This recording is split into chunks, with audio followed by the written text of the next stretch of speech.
Hello students, कैसे हैं आप सभी। डियर स्टूडेंट्स, लास्ट वीडियो में हमने फंक्शंस के बारे में कंप्लीट डिटेल की थी। आज की वीडियो में हम फंक्शंस के टाइप के बारे में स्टडी करेंगे। तो ध्यान से देखिए, जो हमारा फर्स्ट फंक्शन है वो क्या है, आइडेंटिटी फंक्शन है। आइडेंटिटी फंक्शन किस चीज को एसोसिएट करता है? सबसे पहले तो आप ये देखिए कि each real number to itself. अब यहां से आपको थोड़ा बहुत क्लियर हुआ होगा कि जो आइडेंटिटी फंक्शन है that associates with each real number to itself, यानी कि जो आइडेंटिटी फंक्शन है उसकी जो रिप्रेजेंटेशन है वो क्या है। ध्यान से देखिए, function is such that mapping जो है हमारी वो क्या है, R to R. R to R का मतलब क्या है, real number to real number. और जो फंक्शन है हमारा आइडेंटिटी फंक्शन, उसको हम रिप्रेजेंट कैसे करते हैं, f x is equal to x. यहां पर मैंने जनरली जो फंक्शन के लिए यूज करते हैं एफ एक्स, उसको यूज किया है। अक्सर जो आइडेंटिटी फंक्शन है उसको आप आई के द्वारा रिप्रेजेंट करते हैं। अब ध्यान से देखिए, f x is equal to x, इसका मतलब क्या है। अब ये तो क्लियर है कि एफ एक्स को आप क्या ले सकते हैं, वाई ले सकते हैं। एफ एक्स को आप क्या ले सकते हैं, वाई ले सकते हैं। तो सबसे पहले आइडेंटिटी फंक्शन की अगर आपको डेफिनेशन पूछी गई है एग्जाम्स में, तो आप क्या लिखेंगे, the function that associates each real number to itself which is given by F such that r to r and fx is equal to x where x belongs to all real numbers। ये तो हुई इसके definition की बात। अब इसमें सबसे important दो सेक्शन और आते हैं। पहला सेक्शन क्या है, ग्राफ, कि आप आइडेंटिटी फंक्शन का ग्राफ कैसे ड्रॉ करोगे। और दूसरा जो सेक्शन आता है हमारा, डोमेन एंड रेंज, कि जो आइडेंटिटी फंक्शन है उसकी डोमेन क्या होती है, उसकी रेंज क्या होती है। तो सबसे पहले हम यहां पर जो ग्राफ है उसको हम ड्रॉ करेंगे। तो ध्यान से देखिए, जो आइडेंटिटी फंक्शन है उसके लिए जो ग्राफ है वो किस तरीके से आपके पास होगा। अब ध्यान से देखिए, ये फंक्शन है हमारा f x is equal to x, यानी कि सिंपल वर्डिंग में कहें तो y is equal to x. अब आपने 10th स्टैंडर्ड में भी ग्राफ का क्वेश्चन किया था, उसमें और यहां पर क्या डिफरेंस है कि वहां पर आप x और y की जस्ट 2 या मैक्सिमम 3 वैल्यूज ले लेते थे, लेकिन यहां पर आपको 2 या 3 से ज्यादा वैल्यूज जो है वो लेनी पड़ेगी। अब ध्यान से देखिएगा, ये मान लीजिए x है और ये क्या है, y। अब यहां पे ये बात क्लियर है कि जो x की वैल्यू है वही किसकी वैल्यू है, y की वैल्यू है। और चाहे आप इसमें पॉजिटिव वैल्यू ले, चाहे नेगेटिव वैल्यू ले, चाहे जीरो ले, लेकिन जो वैल्यू x की है वही वैल्यू किसकी है, y की है। तो मैं x को 1 ले रहा हूं तो y भी क्या होगा, 1। x को 2 लूंगा, y भी 2। x को मान लीजिए मैं 0 ले रहा हूं तो y भी 0। कुछ वैल्यू मैं माइनस की ले रहा हूं तो -1 और -2 भी मैंने ले लिया है x और y के ब्लॉक में। अब हम इसका ग्राफ ड्रॉ करते हैं। अब आपको ग्राफ के बारे में पता ही है, जैसे ही हम इसका ग्राफ ड्रॉ करेंगे, यहां पे मैं एक रफली जो है ग्राफ ड्रॉ कर रहा हूं। आपको पता है ये x एक्सिस है, ये नेगेटिव x है, ये y है और ये नेगेटिव y है। बीच में क्या होता है, हमारा ओरिजिन होता है जिसपे x और y कोऑर्डिनेट दोनों 0 0 होते हैं। उसके अलावा आप देखिए, ग्राफ को ड्रा करते हैं हम x1 y1। यहां पर मैं कुछ वैल्यू ले लेता हूं, दिस इज 1 2 3 1 2 3। ये मैं जस्ट आइडिया से ले रहा हूं। अगर आप ग्राफ पर एक्यूरेट लोगे तो आपका ग्राफ जो है इससे वो बेटर बनेगा। ओके, ये जस्ट एक रफ स्केच है। अब देखिए x1 y1, ध्यान से देखिएगा, x1 y1, यहां पर x1 है और ये है y1, तो यहां पर ये पॉइंट होगा। उसके बाद x2 y2, x2 y2, x0 y0 यहां पर, x -1 y -1 यहां पर, और ऐसे ही x -2 y -2 यहां पर। अब ग्राफ के लिए हमें क्या करना पड़ेगा, ग्राफ के लिए हमें इन पांचों के पांचों पॉइंट्स को ज्वाइन करना पड़ेगा। तो ज्वाइन करते हैं इनको। अगर आप जब इनको स्केल से ज्वाइन करोगे तो ये ग्राफ जो है वो बिल्कुल एक क्या आएगी, स्ट्रेट लाइन आएगी। राइट। अब आप इस ग्राफ को देखिए, ये क्या है, स्ट्रेट लाइन है। तो आपसे एग्जाम से पूछा जा सकता है कि जो आइडेंटिटी फंक्शन है उसका ग्राफ कैसा होगा, उसका ग्राफ क्या होगा, स्ट्रेट लाइन होगा। अगर हम थोड़ा सा इसको माइन्यूटली ऑब्जर्व करते हैं तो जो आइडेंटिटी फंक्शन का ग्राफ है वो एक्स एक्सिस के साथ 45 डिग्री का क्या बनाता है, एंगल बनाता है। ओके, अब उसके बाद बात करते हैं डोमेन और रेंज की। अब स्टूडेंट ध्यान से देखेगा मैं किस तरीके से डोमेन और रेंज लिख रहा हूं आइडेंटिटी फंक्शन की। अब डोमेन का मतलब क्या है, एक्स की वैल्यू, और रेंज का मतलब क्या है, वाई की वैल्यू, यानी कि जो एफ एक्स की वैल्यू है। अब डोमेन में हमें x की वैल्यू को चेकआउट करना है, तो यहां पर क्या कोई रिस्ट्रिक्शन है, नहीं है।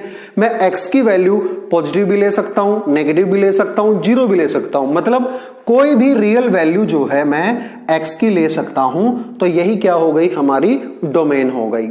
और उसके बाद आपने देखा अगर हमने x 1 लिया है तो y भी 1 है, नेगेटिव लिया है तो नेगेटिव में, जीरो लिया है तो जीरो में। तो रेंज का मतलब क्या है, y की वैल्यू।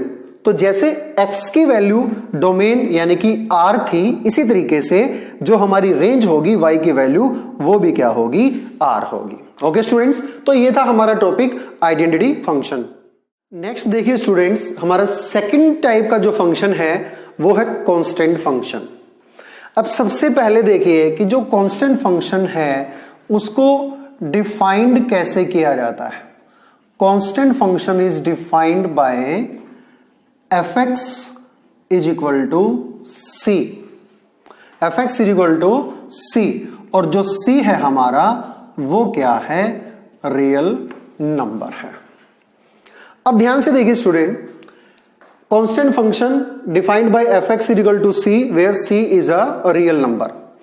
अब वैसे आपको पता है कि कोई भी हमारा फंक्शन हो वो x की टर्म में जरूर होना चाहिए, तो मैं आपकी सिंपलिसिटी के लिए इसको लिख लेता हूं fx is equal to c into x की पावर 0, क्योंकि आपको पता है x की पावर 0 कितना होता है, 1 होता है। तो बेसिकली ये है क्या, c ही तो है। अब ध्यान से देखिए, जनरली अगर हम इसको लिखें fx को हम क्या लिख सकते हैं, y, और x की पावर 0 1 होता है तो c इंटू 1, ये क्या हो जाएगा, c। तो ये जो टाइप है y इज इक्वल टू सी, ये हमारा कांस्टेंट फंक्शन की डेफिनेशन है एक किस्म से। अब बात आती है इसके ग्राफ की और कांस्टेंट फंक्शन के डोमेन और रेंज की। अब ध्यान से देखिए इसका ग्राफ क्या होगा। अब मैं कह रहा हूं कि जो x और जो हमारा ये y है यानी कि c, तो ग्राफ के जो जितने भी पॉइंट्स होंगे इन सब पॉइंट्स का जो सेट होगा वो क्या होगा, हमारा ग्राफ होगा। कैसे, अब ध्यान से देखिए y इज इक्वल टू सी है हमारा, y क्या है, c है। अगर हम इसकी जो जनरल फॉर्म हमने ली थी 1 2 3 4 5 वैल्यूज काफी हैं। ध्यान से देखिए ग्राफ किस किस के बीच में होता है, x और y के बीच में।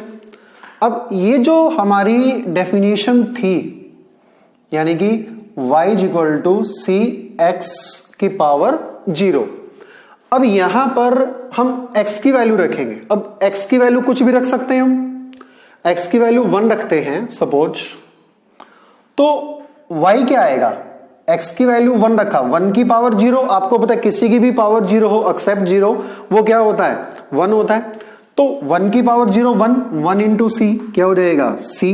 x की पावर 2 रखेंगे तो भी ये c, 3 रखेंगे तो भी c, 4 रखेंगे तो भी c, और 5 रखेंगे तो भी क्या आएगा, y की वैल्यू c आएगी। देखिए ध्यान से, x की वैल्यू 5 रखेंगे तो 5 की पावर 0 1 होता है, 1 इंटू सी क्या होगा, c होगा, y is equal to c।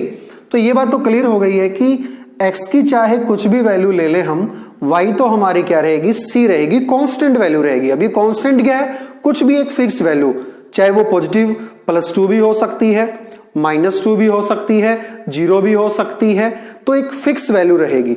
अब हम ग्राफ ड्रॉ करते हैं इनके बीच में।